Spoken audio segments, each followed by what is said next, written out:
Hello friends, welcome back to my channel. আবারও চলে এসেছি নতুন একটা রেসিপি নিয়ে।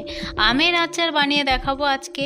আমের আচার ভালোবাসে না এমন পাবলিক কিন্তু খুব একটা দেখা যায় না, তাই না বন্ধুরা? আমি এখানে 1.5 কেজি আম নিয়েছি। আগের দিন এনে রেখেছিলাম, ফ্রিজে রেখে দিয়েছিলাম। আমগুলো একে একে ছাড়িয়ে নেব। আর কারা কোথা থেকে ভিডিওটা দেখছেন অবশ্যই কিন্তু কমেন্টের মাধ্যমে জানাতে ভুলবেন না। আর যারা এখনও সুচির রান্নাঘরটাকে সাবস্ক্রাইব করেননি, প্লিজ চ্যানেলটাকে সাবস্ক্রাইব করে সঙ্গে থাকবেন। আর ভিডিওটা যদি ভালো লাগে একটা লাইক দিয়ে শেয়ার করে দেবেন। আমগুলো আমার একে একে ছাড়ানো অনেকটাই হয়ে গেছে। বাকি আমগুলো ঠিক এইভাবে কিন্তু ছাড়িয়ে নেব। আমের আঁটি কিন্তু অনেকটাই শক্ত হয়ে গেছে, কাটতে খুব কষ্ট হয়েছে বন্ধুরা। আপনারা কিন্তু অবশ্যই সাবধানে কাটবেন, কারণ আম কাটতে কিন্তু অনেক সময় হাতও কেটে যেতে পারে। সেই জন্য বলছি সাবধানে কাটবেন। আমের আচারের তো অনেক রকম রেসিপি হয়। আপনারা কে কোন রেসিপিটা ভালোবাসেন অবশ্যই কিন্তু কমেন্ট করে জানাতে ভুলবেন না। দেখুন আমার সমস্ত আম কিন্তু কাটা হয়ে গেছে। জলের মধ্যে কিছুক্ষণ রেখেছিলাম, কেমন কষ দেখুন, কালো হয়ে গেছে জলটা। আমের মধ্যে যে কষটা থাকে সেটা কিন্তু জলের মধ্যে বেরিয়ে গেছে। ঠিক এইভাবে জলটাকে ঝরিয়ে একে একে আমগুলো তুলে নেব।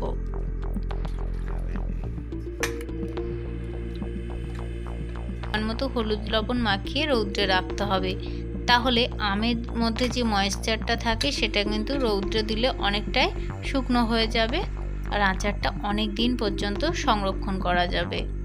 হলুদ দিয়ে দিয়েছি, আর পরিমাণ বুঝেই কিন্তু লবণটা একেবারেই আমি দিয়েছি। আচারে কিন্তু আর লবণটা আমি দেব না, সেই রকম বুঝেই কিন্তু মাখিয়ে নিয়েছি। ঠিক 2 থেকে 3 ঘন্টা রৌদ্রের মধ্যে রেখেছিলাম। আমরা শুকনো মশলাটা বানিয়ে নেব আচারের জন্য।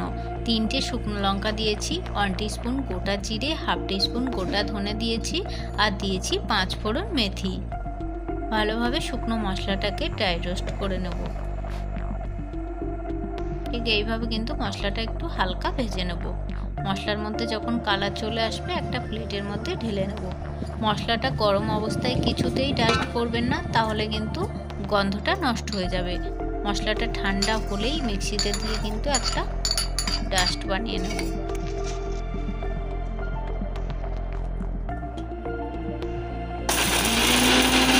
দেখুন আমার মশলাটা কিন্তু রেডি হয়ে গেছে। দেখুন কত সুন্দর হয়েছে, একেবারে কিন্তু ডাস্ট করা যাবে না, হালকা দানা দানা অবস্থায় কিন্তু এটা রেডি করতে হবে। অন্যদিকে আমার আমটা অনেকটাই শুকনো হয়ে গেছে, আমের মধ্যে যে জলটা ছিল সেটা কিন্তু শুকনো হয়ে গেছে। কড়াই গরম করে পরিমাণ মতো তেল দিয়ে দেবো। এখানে আমি 2 চামচ তেল দিয়েছি। তেলটাকে ভালোভাবে গরম করতে হবে। গরম করার পরে 2টো শুকনো লঙ্কা দিয়েছি, আর 1/2 টিস্পুনের মতো 5 ফোড়ন দিয়েছি। ফোড়নটা থেকে যখন সুগন্ধ বেরোবে, হাফ শুকনো আমটা আমি এর মধ্যে হালকা ভেজে নেব। ফোড়নটার কালারটা অনেকটাই চেঞ্জ হয়ে গেছে। এবার আমটা আমি কিন্তু তেলের মধ্যে দিয়ে হালকা ভেজে নেব।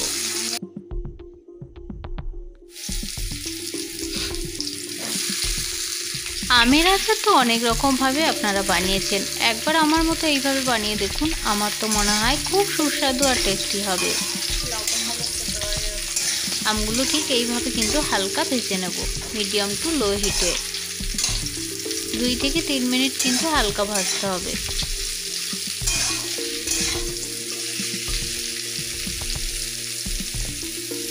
অনেকদিন ধরে আমাকে এক দিদিভাই রিকোয়েস্ট করছিল, দিদিভাই আমের আচার বানিয়ে দেখান। তো আজকে আমি সেই জন্য কিন্তু খুব তাড়াতাড়ি আমের আচার রেসিপিটা বানিয়ে দেখাচ্ছি। এখানে আমগুলো আমার হালকা ভাজা হয়ে গেছে, একটা থালার মধ্যে ঢেলে নিয়েছি। ওভেনে কড়াই বসিয়ে আমি 1/2 কাপেরও কম জল দিয়েছি, আর এখানে 1.5 বাটি চিনি ব্যবহার করেছি। যেহেতু আমার এখানে 1.5 কেজি আম নিয়েছি, টক মিষ্টি বুঝেই কিন্তু চিনিটা আপনারা ব্যবহার করবেন। চিনিটাকে ঠিক এইভাবে ফুটে গেলে ভেজে রাখা আমগুলো চিনি শিরার মধ্যে দিয়ে দেবো। আর হ্যাঁ, একটা কথা কিন্তু মনে রাখবেন, যেহেতু আমি এখানে জল ব্যবহার করেছি সেজন্য 1 চামচের মতো ভিনেগার অবশ্যই দেবেন, তাহলে সংরক্ষণটা অনেক দিন রাখবে। আর যদি আপনাদের কাছে টাইম থাকে তাহলে কিন্তু আমের মধ্যে চিনিটা পরিমাণ মতো চিনি দিয়ে কষিয়ে কষিয়ে কিন্তু আমের আচারটাকে রেডি করতে পারেন। আমি এখানে জুসটাকে বানিয়ে আমের আচারটাকে রেডি করছি, আপনারা চাইলে এইভাবে বানাতে পারেন। 15 থেকে 20 মিনিট পর দেখুন আমটা কতটা সেদ্ধ হয়েছে আর জুসি হয়েছে। চিনি থেকে এমনি জল বের হয়, সেজন্য জলের পরিমাণটা যতটা পারবেন কম ব্যবহার করবেন। এখানে আমি 1.5 চামচের মতো ভাজা মশলাটা ব্যবহার করেছি। দেখুন আবারও কিন্তু আমার 15 থেকে 20 মিনিট লাগবে।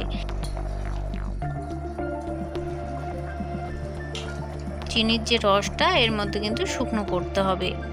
আমটা অনেকটাই সেদ্ধ হয়ে গেছে, দেখুন কতটা সুন্দর হয়েছে, কালারটা অনেকটাই চেঞ্জ হয়ে গেছে। আমের আচার তো আমার রেডি হয়ে গেছে। এবার আমি একটা কাঁচের বাটির মধ্যে তুলে আমি দেখাচ্ছি কতটা জুসি আর সফট হয়েছে। যদি আমার এই রেসিপিটা ভালো লাগে অবশ্যই কিন্তু কমেন্ট করে জানাতে ভুলবেন না। আর যারা এখনও সুচির রান্নাঘরটাকে সাবস্ক্রাইব করেননি প্লিজ চ্যানেলটাকে সাবস্ক্রাইব করে সঙ্গে থাকবেন। Thank you.